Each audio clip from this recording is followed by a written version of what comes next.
Hey guys, it's Tim with Decoding Panels under the Codex podcast banner. We've got another great story for you today, so why don't you sit back, relax, and let's do this.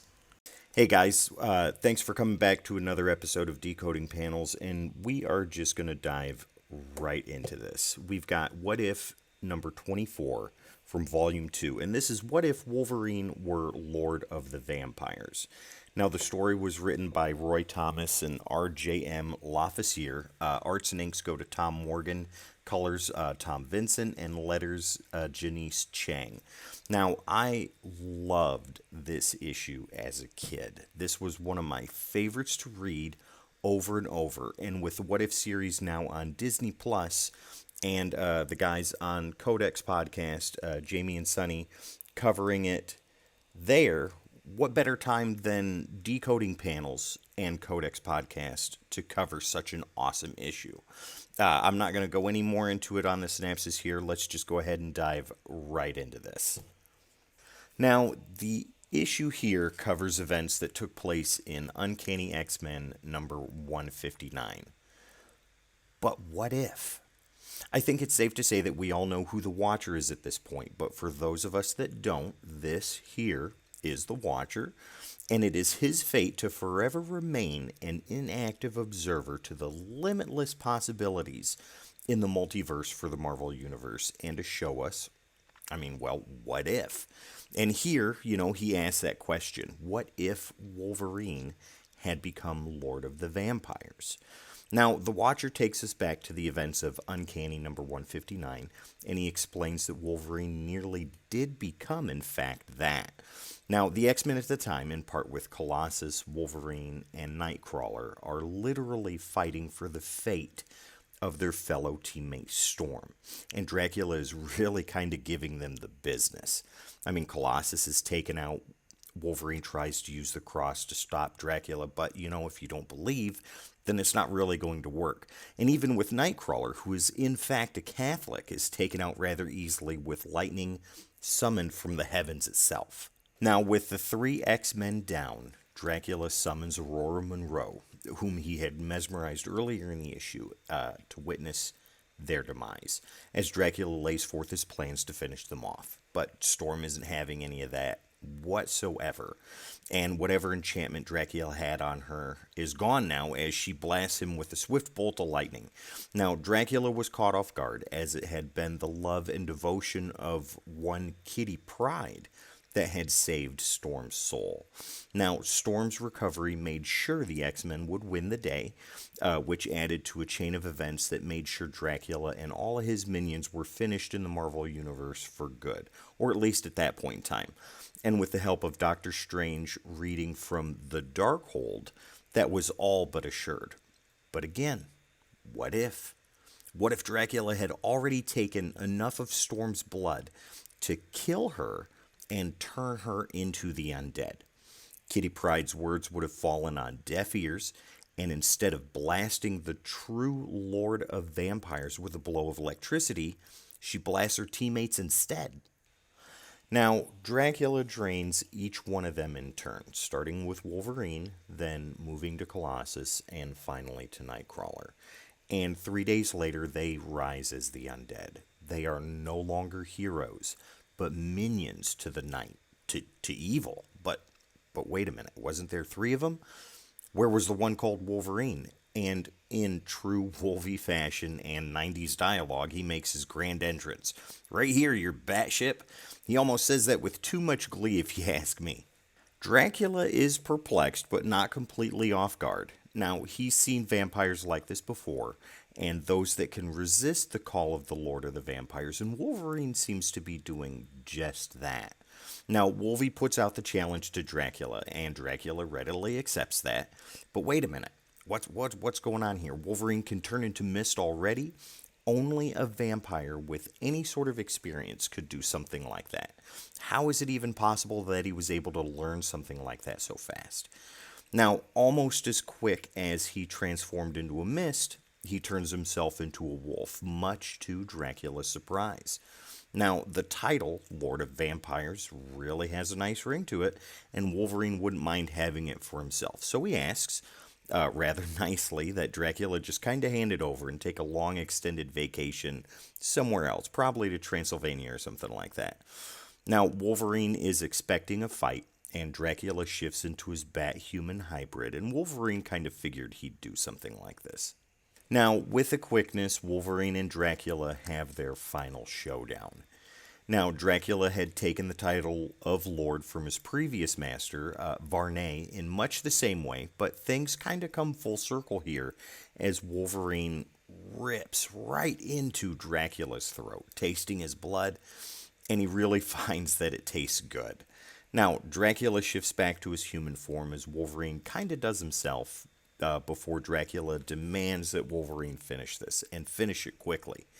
Wolverine pops his claws out, and with one swift motion, the title of Lord of the Vampires shifts from the now deceased Dracula to a very much undead Wolverine. Now, things are going to get pretty nasty in this splinter of the Marvel multiverse, and you see, when Dracula drank the blood of his former master, Varney's evil mixed with Dracula's own. Now, take that sheer amount of pure evil in Dracula's blood, and whatever humanity of Wolverine that was left is now completely gone. He is evil personified. The now ex-vampires move quick, and they start turning mutants, both good and bad, into vampires, starting with the New Mutants. Magneto and the rest of the Hellfire Club, along with the Freedom Force and the Morlocks, are removed. They're disposed of or kept as part of the undead army before they even have a chance to fully comprehend what's going on. Now it's the humans' turn. Now, nightly, vampires are raining down on the population of New York City. And we switch over to J. Jonah Jameson as he screams at his photographers and reporters about bringing him tales of quote-unquote vampire attacks. Where is the proof? Well, as Peter Parker and Robbie Robertson point out, they can only take pictures of what they can see, and vampires don't exactly photograph very well, what with the no reflection and all. Now, meanwhile, Wolverine has set up position under the streets of New York, and he's making his new home in the former dwelling of the Morlocks. Now, Mystique and Destiny advise him, and Mystique lets him know that the human population, at least in New York City, is now theirs to do with as they see fit. They are basically cattle to them and nothing more. But the real threat is still out there in the form of Doctor Strange, who is the guardian of the Darkhold, and if he ever figures out the Montesi formula hidden inside the tome, Wolverine's time as Lord is going to be pretty quick. Wolverine knows this, though, and to him, Doctor Strange is nothing but dead meat. Now, Nightcrawler reminds him that the Sanctum Sanctorum is guarded even from them by spells that the undead couldn't hope to overcome. Now, Wolvie has taken this into consideration, and he knows exactly who to send out to bring him the head of Doctor. Now, the next night, above the New York skyline, the city has literally become a ghost town, with people too afraid to come out of their homes at night for fear that the vampires plaguing the city are going to attack them. But the undead still manage to find their way inside through invitation and continue their bloody killing spree. Now, Doctor Strange is out patrolling the city as if he were Spider-Man or Daredevil, and he's going over the events of the past few days. Now, the sheer amount of violence happening right now has the markings of Dracula's work. Or does it? Could it be someone else that's behind this? Doctor Strange can't be too sure, and until he's able to decipher the Montesi formula in the Darkhold that would end all of this, he's going to have to do everything he can to stop this massacre before it breaches the city limits. But below, the Eye of Agamotto has directed him to a particularly powerful aura of vampirism, almost as big as a horde of vampires itself. Now, in the distance, he can see a reddish light, and it looks so familiar, like he knows exactly what this is. And all of a sudden, it dawns on him. It's the crystal of Kaitorak. Now, wait a minute. If this jewel is here, then who it belongs to cannot be far behind. And before Doctor Strange can strengthen one of his magical shields, A back-breaking blow takes him from behind as the Juggernaut slams right into him like a train hitting a hay barrel. Now, a massive fist snaps Strange's neck as he's hit with enough force to shatter concrete. Doctor Strange is down. He knows he's finished, and the last thing he sees before death is the saliva-dripping fangs of Juggernaut as he's drained completely. Now, a short time later, Juggernaut brings Wolverine Doctor Strange's body, but that's Lord Wolverine to you and me, and definitely to you, Kane Marco. Now, Lord Wolverine tells Juggernaut that Strange is one person he can take absolutely no chances on with returning as the undead, even if he can use him for whatever he needs. He's absolutely too dangerous. Now, what Wolverine does is honestly the only logical thing that he could do, and he has him fed to his albino alligators. Not even the Sorcerer Supreme can do much damage if he's being passed through the digestive system of a reptile. Now the vampires are starting to discuss. They're starting to make plans. What if Stephen Strange's spells still work after he's dead? Now, they can't possibly get to the Darkhold. They're all aware of that. It's the only book that has the ability to stop them. Well, news bulletin, ex-vampires, you're not even going to try. And Wolverine says that nobody else is going to either. They'll do 24-hour surveillance on the Sanctum Sanctorum, keeping anyone crazy enough to even try, keeping them away. Now, New York belongs to the Children of the Night at this point, and why, when things get a little slim here, there's a whole world of fresh meat just waiting for them. Now, the history of this Earth will remember August 5th as the night the vampires attacked in full force, killing everything in sight. Even the superheroes, and some of the villains in the city too, a lot of the ground level guys, they found themselves helpless to stop the onslaught. Now, some of them were allowed to be turned, like Spider-Man, Moon Knight, Kingpin, the Hulk, and even Nick Fury, while others, well, if Wolverine had any reason why he chose these particular heroes and villains to die the final death, he kept that to himself. And that includes the entire Fantastic Four, Hawkeye, Doctor Doom, Daredevil, even the Frogmen, which, come on, I can totally see how dangerous they could be.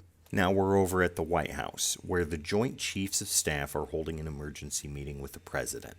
And though the president at this time thinks that the plague taking over New York is some kind of the dating variety, he's quickly reminded that it's vampirism, obviously, and the cost of silver bullets alone would bankrupt the country. Now, things are absolutely crazy in the city right now, back in New York. By day and by night, people are trying to escape, but they're getting turned back. Now, the military cannot risk any vampires getting out into the rest of the country, let alone the world. And that means anyone who is in New York is stuck there. And anyone who wasn't in the city cannot, under any circumstances, get in. That means the likes of the Avengers, who were thankfully out of the city at this time. Now, in Paris, world leaders are trying to figure out just what to do. Should they invade the United States? Quarantine has already been put into place, but they fear that that may not be enough. Now, the Russian representative, he squashes any thoughts of an invasion into the United States. What if the vampires are in control of any sort of American weaponry or their nuclear arsenal? A nuclear strike would be very likely in that case. Meanwhile, Doctor Strange is dead. His mortal body is currently working its way out of alligators as he floats through the astral plane. Now, he is completely disoriented, and he almost doesn't recognize the voice of his former master, the Ancient One. Now, Strange and the Ancient One reconnect, but only for a moment. The plague of vampirism threatens to take over the world, and Stephen Strange's work on Earth is not yet finished. Though he is now a spirit, he can't read the Montesi formula, and the Ancient One reminds him that he must find someone strong enough to read the incantation aloud and end this massacre once and for all.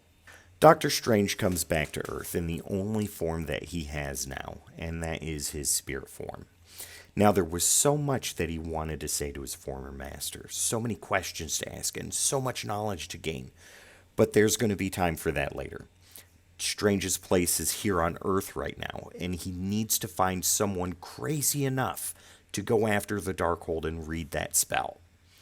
Now, as Strange floats above, he can see a city on the brink. There's fires everywhere, there's death, there's mayhem. He has no idea how long he's been gone. Has it been days? Has it been weeks? Everything has gotten so much worse. Now, he notices here that the Hand is running around free as can be, and they're the ninja clan that's famous for battles with Elektra and Daredevil. The vampires have obviously gotten some lackeys now, it seems. But wait a minute, a hail of gunfire. The ninjas know exactly who that is, as Strange looks up to the rooftops and he sees none other than the only hero in the Marvel Universe with no powers that could possibly survive this long. That's right, Frank Castle, better known to us as the Punisher. Now, Doctor Strange knows this must be the person the Ancient One was talking about. It has to be. As Strange floats upward toward Frank Castle, he's already working out ways to make him even stronger in this fight. Now, Doctor Strange is going right to work entering the thoughts of Frank Castle, and as that happens, his cape attaches itself to the Punisher. Now, Strange's face materializes, and Frank is able to recognize him, the Sorcerer Supreme. Well, he was once, before he was brutally murdered by the Juggernaut. Now, at first, the Punisher is distrustful, as he should be, but Doctor Strange cancels that right away, letting Castle know that it was in fact the vampires that killed him. That seems to be enough for Frank Castle as he asks what exactly Doctor Strange needs from him. What does he want? Now, Strange goes into his plan about the Montesi formula inside the pages of the Darkhold, and that it could end this nightmare once and for all. The Punisher obviously agrees, but Doctor Strange has a warning for him. Reading from the pages of the Darkhold could come at the cost of his soul.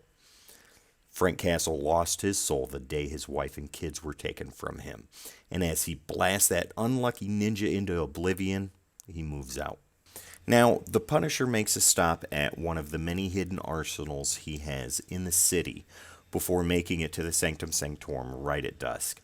Now, obviously, that's not good. The sun will be setting very quickly, and Frank needs to get inside. And if Doctor Strange made the Punisher immune to all the protective spells guarding the Sanctorum, it should be fairly easy, right? Well, not so fast. Danger lurks in the darkness, and though Strange isn't talking directly to Frank at this particular moment, he is helping him, letting him sense the ninjas that are ready to pounce. Now, a hail of gunfire erupts as the Punisher takes him out, but it seems that their plan has worked. It kept the Punisher outside just long enough for the sun to go down and the fun to begin. Lightning shoots from Storm's hands, and an optic blast blazes from Cyclops as the Punisher, the new and improved Punisher, dodges easily. Now, Strange's cloak of levitation gives him a much-needed advantage as Frank Castle launches a garlic grenade at Cyclops and Nightcrawler. Now, that's obviously not enough to kill them, but it is enough to slow them down as Frank tops it off with a rainstorm of silver bullets. 2 down, but there are still too many to go.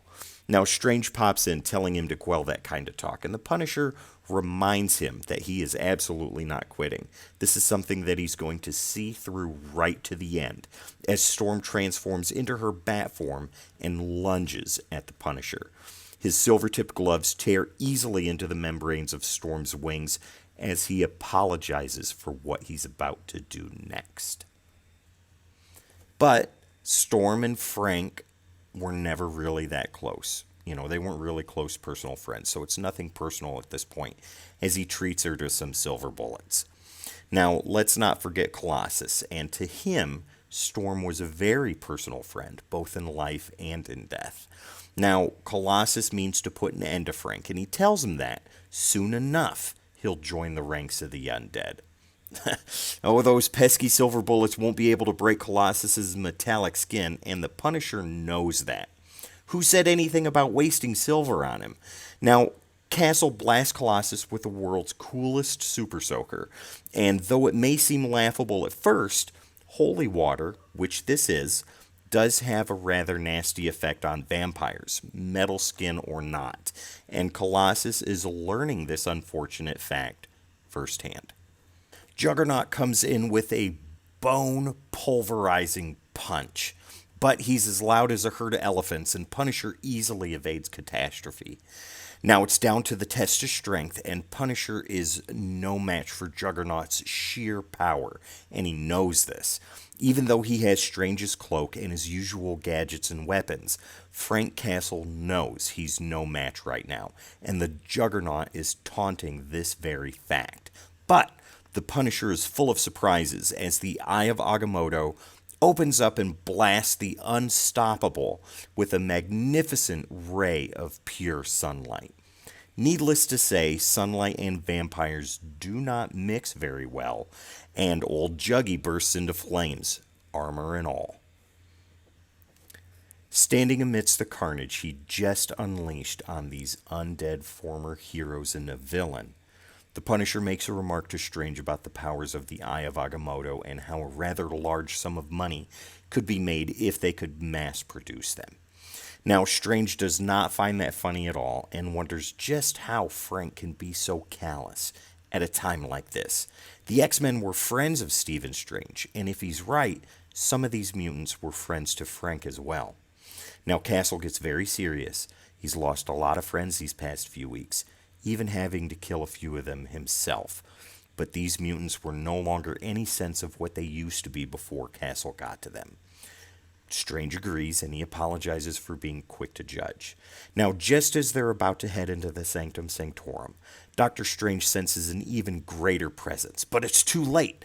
A supernatural blast sends Frank Castle back as none other than the Lord of Vampires himself, Wolverine, appears to block his way. The Punisher and Doctor Strange have not won the night just yet. And they definitely aren't about to, as Wolverine pops all 6 of his razor-sharp adamantium claws, ready for the final showdown. Now, he lunges at the Punisher and separates the Cloak of Levitation and the Eye of Agamotto from around Frank's neck. And with all that bloodthirsty intent, Castle's life is next. Now, what does the Punisher have to say about that? Why, a one-syllable word, of course, as round after round fires from Frank Castle's gun. But Wolverine isn't any fledgling vampire. Oh no, and he shifts into mist form rather easily to avoid the onslaught. Now the Punisher has had enough. No more bullets. No more tricks or magic. Just him and Wolverine. One-on-one, man to man. Wolverine readily accepts that challenge. Wolverine jumps towards the Punisher, but he's ready. A massive knife comes out of nowhere as it slices into the undead mutant, giving him a sense of pain and that he can still, in fact, be hurt. You see, Frank Castle is smart, and as the vampire plague grew more and more, old Frank here had this knife made out of pure silver and blessed by a priest on top of that. Now, they collide together, and as Wolverine tries frantically to stay out of Doctor Strange's home, the Punisher is giving him the invite to step inside. You see, there's this wonderful story in the Darkhold that Frank would love to read to Wolverine, and as they struggle, Wolverine is trying desperately to pull away while the Punisher tries with everything he has to get him through those doors, and they finally burst into the front of the Sanctum Sanctorum. The Punisher thought that any spells protecting the Sanctorum would kill any undead that entered, and he even asked Doctor Strange that as Wolverine prepares to continue the fight. Now, Strange reminds Frank that Wolverine isn't just any ordinary vampire. He is the lord of all vampires. Now, at one point, Dracula even entered the Vatican, so Strange should have seen this coming. It doesn't matter, though. Up close and personal is something that the Punisher is quite familiar with, so having Wolverine buy the farm is just going to take a little bit longer. Now, with a silver-laced glove, Castle smashes Wolverine as he flies upward and into a door. Punisher almost feels like a bully at this point, with Wolverine weakened by the spells protecting the house. Well, almost, as he slams into the Lord of Vampires and takes him into the room that houses the Darkhold. No, wait a minute, Wolverine will not let him get anywhere near that. Wolverine, you really don't have much of a choice here. And the Punisher pushes that point home, literally, with his blessed silver knife. Now, Wolverine lets out an ungodly scream as he staggers away. Frank's got him on the ropes now, and Wolverine knows it. Castle doesn't enjoy what he has to do, but it must be done, so he's going to end this quickly. As he starts his motion to decapitate Wolverine, out of nowhere, Kitty Pryde phases through the floor to stop Wolverine's death. It's too late, though, but not for Wolverine. Frank Castle is in mid-swing and cannot stop his momentum as Kitty's head is detached from her body. She must have gotten away when Castle was dealing with the other mutant vampires outside and he forgot all about her. She was just a kid. Wolverine lets all of his rage out as he slams claws deep into the Punisher's gut, his fist even reaching inside Frank Castle's body. Now, Frank Castle, the Punisher, is left dead on the floor as Wolverine crawls over to Kitty's lifeless body. He howls out her name in rage and sorrow. Doctor Strange's astral form leaves Frank Castle's dead body as he tells Wolverine not to blame Frank for Kitty's death, but to blame himself. Now, it was Wolverine who doomed Kitty Pryde, both alive and undead, and the rest of the heroes and villains he transformed, and quite possibly the world too, when he became Lord of the Vampires. Now, it's been Wolverine's fault all along, and he knows that. But Dracula's bite didn't take all of humanity from Wolverine. Oh no. The same strength that put Wolverine into the position of Lord also saved a little bit of his former self, and both light and dark sides of Wolverine have been at war on the inside. And it is that good side, the side of the true Wolverine, that can feel sorrow and rage at the death of Kitty Pryde. Wolverine agrees. Doctor Strange is right, and he can feel both sides tearing him apart on the inside. Now, that part of him that is still Logan is fighting against the unholy heritage he's taken upon himself. Logan is now part of an unholy lineage dating back to the beginnings of time, but the part of him that's still normal, the part that took on traditions from Alpha Flight, Charles Xavier, and his love for Jean Grey is pulling at him still. He has a choice to make right here, right now, the light or the dark. Which side will win? And Wolverine chooses the light. He's done it. A dark aura has been lifted, but he's still a vampire. And though the evil that once consumed him is now gone, Doctor Strange isn't finished with him yet. He needs Logan to finish the mission Frank Castle was chosen to do. But Logan knows that if he reads from the book, all vampires will be destroyed, even him. Now, Doctor Strange knows it's difficult to ask anyone to do something like this, but Logan does it anyway. The book burns his skin as he touches it, and the words all seem like gibberish to him, but Doctor Strange can at least recite those words to Logan for him to repeat out loud, and he does. Instantly, Strange can feel the change all around him as superpowered vampires start to die the final death. It's working, but Logan is starting to fall apart himself, and he's having a real hard time even getting words out anymore. Doctor Strange urges him to continue. Now, as if some inner blockade has been destroyed, the words come pouring out of Logan's mouth just as fast as Stephen Strange can read them to him. More vampires begin to turn to ash. The Hulk, Fury, Luke Cage, Dr. Octopus, and the Rhino all begin to collapse into piles of dust. And with the final, devastating last word of the spell, Logan too turns to ash. Now people start to take their first steps out of hiding as piles of smoldering former heroes and villains greet them in the streets. As what's left of Logan gets swept away into the air, taken to all corners of the world, the astral form of Doctor Strange leaves our plane and goes to be with his master, in the space between spaces and the worlds between worlds. Now, the Watcher gives us a final piece to this long and dark story. With Doctor Strange now gone, the astral plane is left unprotected, and the United States itself is all but crippled. With the new dawn, it's an age of uncertainty and vulnerability. But there's hope. With a world that has brought forth the likes of Stephen Strange, Logan, and Frank Castle, this is not a world that is easily defeated, as the Watcher rightfully suspects. If this world is able to come through and triumph and become stronger, having gone through its tribulations, he will know. He will be watching. Holy smokes, guys. Literally. I mean, wow. That's all I really can say about this story. It's absolutely amazing. This is one of my all-time favorite stories to read. I read this all the time, often. This is exactly what we need to see on Disney Plus. This is exactly what we need to see for the What If series. Guys, if you like what you saw and what you heard today, be sure to hit the subscribe button. Make sure to like this video and hit the notification bell so that way you know when the next episode of Decoding Podcasts or the Codex podcast itself comes out.